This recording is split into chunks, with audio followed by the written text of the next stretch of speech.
Things are about to get interesting off the East Coast as our area of interest needs to be monitored.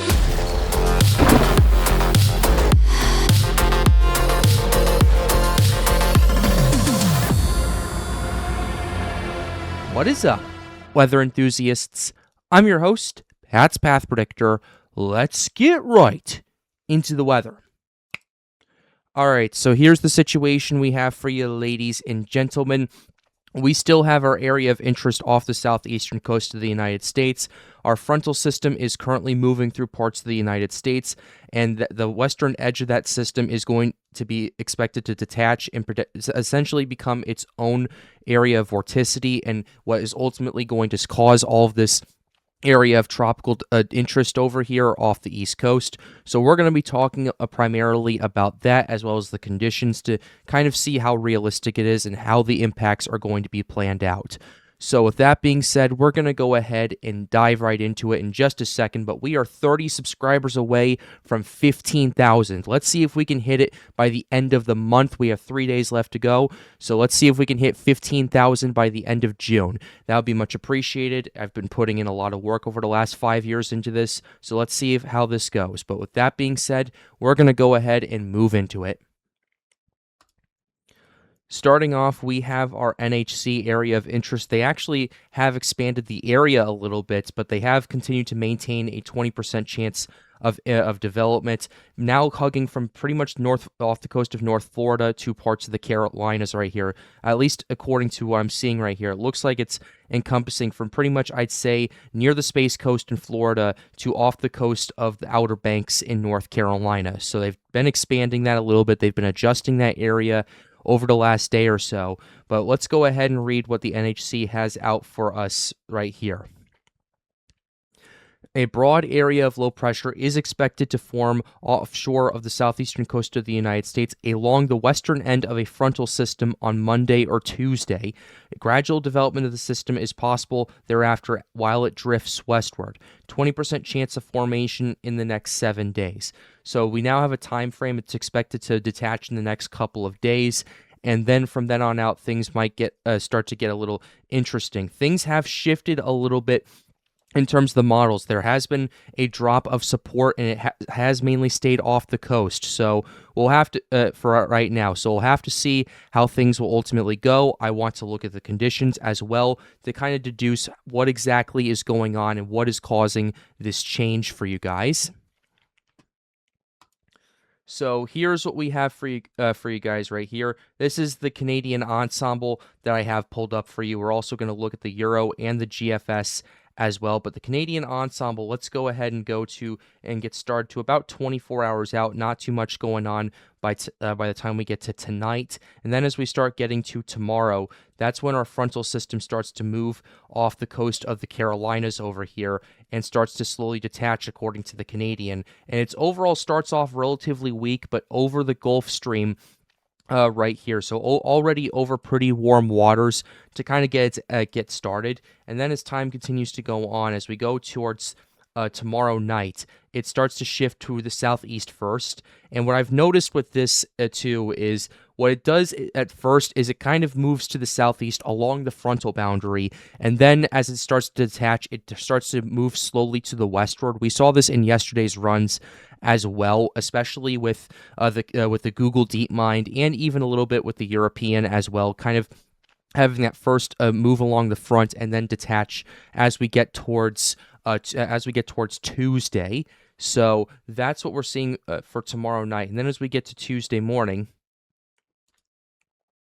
things start to get a little interesting. This is still shifting a bit to the southeast over here, although we do have a couple of ensembles already starting to get jerked further to the south as well, so that's definitely an interesting thing to pay attention to. Noticeably a little bit weaker, especially compared to what we've seen with the previous runs, which doesn't necessarily surprise me. There's still quite a bit of uncertainty in regards to this as well, but by and large, definitely an interesting shift that we've seen so far. And then as we go to Tuesday night right here, this is when you start seeing that shift further to the west, and this is when you would start going, okay, This is okay. We have a situation right here. If it can hold itself together, then we might be in a bit of trouble across parts of the southeastern United States, because we were looking at this yesterday. Things were starting to get a little more interesting, and now what we're looking at right here is maybe things are starting to turn quite a bit. So let's go ahead and go to 84 hours out.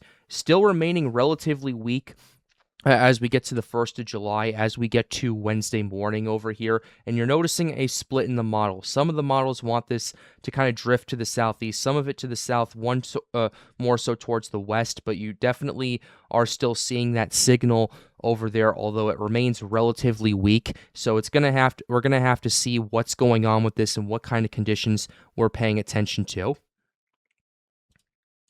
And then as we get to 96 hours out, looking at the ensembles, the majority of them do shift westward, although they remain relatively weak and remain relatively disorganized as it moves towards the Carolina and Georgia coast over here. And then as we go ahead and get to Thursday morning, things start to shift a bit more so towards the northwest, at least according to some of the other runs as well, with some of them potentially heading towards the Carolinas, some of them having it dissipate before it ends up getting to that region as well. So things have definitely taken a bit of a turn over the last little while, but ultimately, by the time we get to Thursday night and Friday morning, at least according to the runs, not too much is going on. It's mainly staying off to sea. It mainly remains relatively weak. So my main question here is, what exactly is going on? What's with the massive surge of support initially, and now what's going on? What's going on with the decrease in support? Is that going to continue, or is that going to start ramping up again? Because it's definitely been a bit of an if. It's been kind of both iffy, and then it's been kind of consistent. Because first, what we were noticing was, okay, we're noticing the Google DeepMind is really liking the signal, and things were starting to get a little iffy a couple of days ago. Things were starting to, the power was definitely starting to decrease. It was getting more concentrated, but you weren't seeing as many ensembles. Then the 0Z run for yesterday really ramped up the signal, and now things are starting to kind of dip back down to where they were before. So what exactly here is going on, and what is the cause of all of this uncertainty? Well, let's go ahead and look at our conditions to kind of figure it out. So here's the situation that we're paying attention to across parts of the southeastern United States. If it forms further up to the north near the Carolina coast, it's going to be running into slightly cooler waters. Before, we were thinking it was going to be shifting and developing a bit further to the south, right around the loop current, but in an area of about 27 to 28 degrees Celsius, which is about 80 to 82 degrees Fahrenheit for those of you who do not use the metric system. And then further up to the north, you are noticing it kind of starting to cool off a little bit, maybe down to about 26 to 27 degrees Celsius in some areas. Definitely still warm enough for tropical development, but it needs to move further to the south to kind of take full advantage of those warm waters. And according to the ensembles, it definitely does. It kind of stays in that 27 to 28 degrees Celsius range, but it mainly stays out of the Gulf Stream, which was a bit of a difference compared to what we've seen yesterday. Yesterday, it was kind of hugging the Gulf Stream. It was kind of shifting around that area and then starting to make landfall as it moved across the Gulf Stream and moved into parts of the southeastern United States. So the cooler waters definitely are playing a bit of a role, not in cooler waters in terms of the waters have cooled down, but rather where it's originating from and where this frontal system is moving through is putting this over slightly cooler waters. Not enough to make too big of a difference in terms of tropical development, but definitely a noticeable dip in the power can be explained with some of this unless the frontal system starts to shift further to the south. Synoptic systems, one little shift can cause a pretty big impact across a lot of weather areas, and in this instance, I'd say a 50-mile shift further up to the north has definitely caused those power numbers to dip from what we've seen yesterday. But overall, that is our water temperature map, and we can also even kind of reflect this on our ocean heat content, because I feel like that map also kind of encapsulates the other aspect to this. And here is your OHC. off the Carolina coast, you're looking at a lot less than what you would be if this was developing off around over here off the coast of South Carolina and Georgia. You do have a few isolated spots of about 50 OHC over here, but overall, it's not nearly as concentrated. It's not as spread out either compared to what we've seen previously, especially further to the south. So overall, if it moves into this region, you're not going to have as much fuel to work with. But if it does shift back further to the south and you do start seeing it's starting to dip around the 30-degree north latitude range, you might be able to tap into some areas around 50 to 75 OHC. Because before, we were noticing with this was, okay, when this develops and when this detaches, it's actually going to be in pretty prime conditions, at least in terms of water temperature and OHC, to really produce a lot of convection at a very quick pace.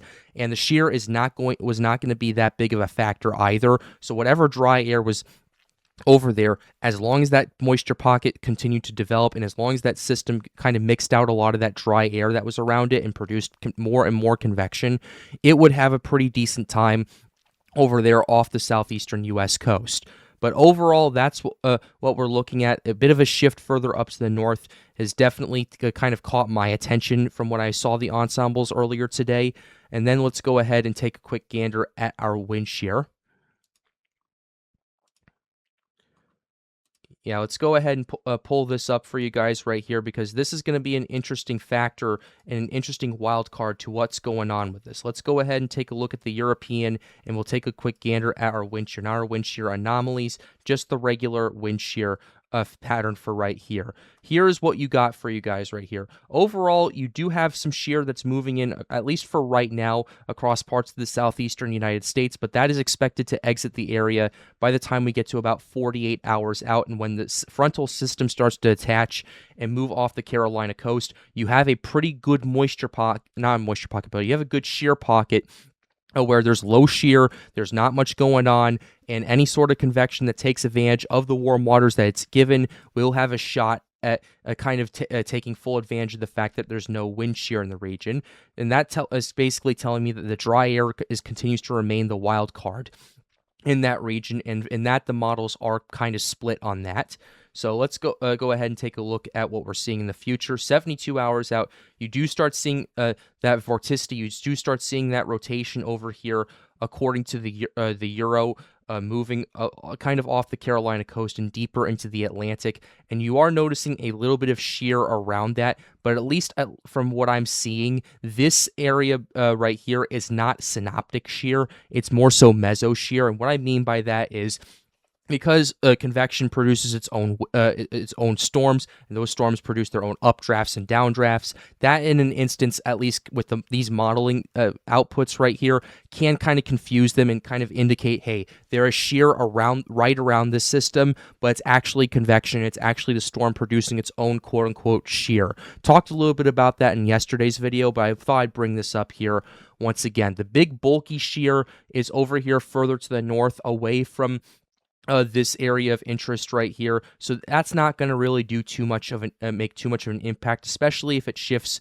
further over to the west as well. You do have I am cautioning a bit of shear that does start to ramp up over here off the Carolina coast. You have a high pressure system that starts to build up over here too, so that I do caution that, because that trough that's starting to emerge is definitely going to be interesting. You weren't seeing that from the previous runs yesterday, so you are seeing a little bit of an increase of shear going on across parts of the Carolina coast that does dip into parts of the Atlantic Basin right here, but that is, from what I've seen, mostly temporary. And as the system is forecasted to shift further to the west into near coast parts of the coastal Carolina coast, you have a chance of that kind of moving out of that shear pocket, and then ultimately starting to get into the more low-sheared areas. So you are noticing some more uncertainty with the conditions. I'm noticing before we were looking at a pretty good shear pocket throughout the whole time.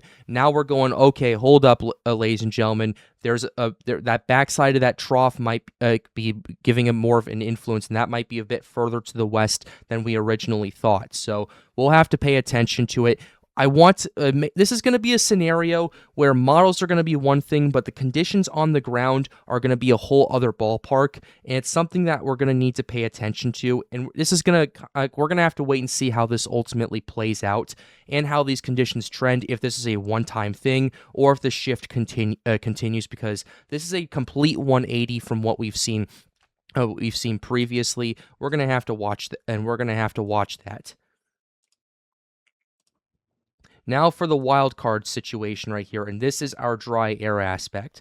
With our frontal system, there is a lot of moist air in this, and that is going to be moving into parts of the Atlantic over here. And where this system is expected to kind of slowly get its act together, there is a good moisture pocket over here off the coast of the Carolinas and a little bit deeper into the Atlantic, starting about 48 hours out. If it can kind of consolidate and move into this part of the moisture right here, then you're going to have a better time with the system starting to get its act together and potentially produce a lot of that convection. There is dry air on the backside of that we're going to want to watch out for, according to the European. The GFS is telling a bit of a different story, and I'll show that in just a second. But looking at the European, you do have a lot of dry air. That's just to the north and to the west of it. But you also have a lot of moist air to deal with in terms of the further to the south and in a bit further to the east as well. So ultimately, my question here is, how, with the low wind shear we are going to be seeing for right here at this current point, what is this is going to be for Monday afternoon? This is going to be for Tuesday afternoon right here at this current point where the snapshot is taken. How is this going to take advantage of it? Are we going to start seeing a lot of convection off of this, or are we not going to see it very much at all? If we see a lot of convection and we see the system really start to fight, then that dry air is ultimately, it's a situation where it's going to be a long process, but the dry air can be mixed out of that region for right there, as long as it keeps producing convection, as long as it kind of stays out of the more sheary areas further to the north as well, and as long as it takes full advantage before that trough, according to the European, starts to move back into parts of the Atlantic. So that's what we're seeing right here. You do have a pretty big dry air slot over here just to the northwest of it. This is a pretty significant one too. This is about, I'd say, the relative humidity here is between 5 and 10% right here, and that's going to be a bit of a concern I am looking at right there. It's a situation where tropical development is not necessarily that favorable when that dry air is that close to it. And it's definitely a bit of an uptick from what I've seen previously, but also an uptick in moisture further to the south and further to the east. So if it kind of starts to get its act together and shift further to the south and east, then it would have a much better time getting its act together, consolidating and organizing, and potentially developing before shifting further to the west, closer to that dry air. Because if there's no shear at that current point, then you're going to have a situation where, yes, you have dry air, but there's a lot of convection. There's good outflow with this. Shear's not influencing it. It can be mixed out and it can be pushed out of the region right here. It's definitely a process, but I have seen this happen before. A pretty famous case of this was actually Hurricane Laura back in 2020. When it entered the Gulf region, it was in such an area where ultimately you had a situation where there was a lot of dry air in the Gulf, across the entire Gulf, as the system was starting to get its act together. It was a 60-mile-per-hour tropical storm coming off the coast of Cuba, and then next thing you know, it started to rapidly wrap around itself. It started to rapidly organize, and the amount of outflow that developed, it just expanded out across the entire Gulf region and pushed all the dry air out, and that's what ultimately caused it to rapidly intensify to the Category 4 hurricane it was. Am I saying that this is going to be an exact same scenario? Absolutely not. I'm just saying that I've seen this before. It's definitely possible, and with the moisture, the added moisture that is present, it is definitely a possibility, but at a much smaller scale. And considering it's late June, I'm not here to sit here and go, okay, this is going to happen and this is going to be this one big hurricane, because no, it's not going to likely do that. I'm still thinking that if it does organize and it does develop and it does intensify, then most likely it'll be around a moderate tropical storm strength. That's kind of my opinion, based on what I'm seeing. But overall, definitely more mixed signals than what I was seeing yesterday. So I want to see what the 12Z runs and what the 0Z runs tomorrow are going to do before I jump to a conclusion with this. But with that being said, we're going to go ahead and close the video out right here. I really hope you enjoyed it. Be sure to like the video and subscribe to the channel if you are new. The goal, as always, is to get more people engaged with weather. We are 30 subs away from 15,000. Let's go ahead and hit that milestone before the end of the month. That would be much appreciated. Feel free to join the Storms United Discord server. The link to that is in the end screen. And with that being said, ladies and gentlemen, have a wonderful day.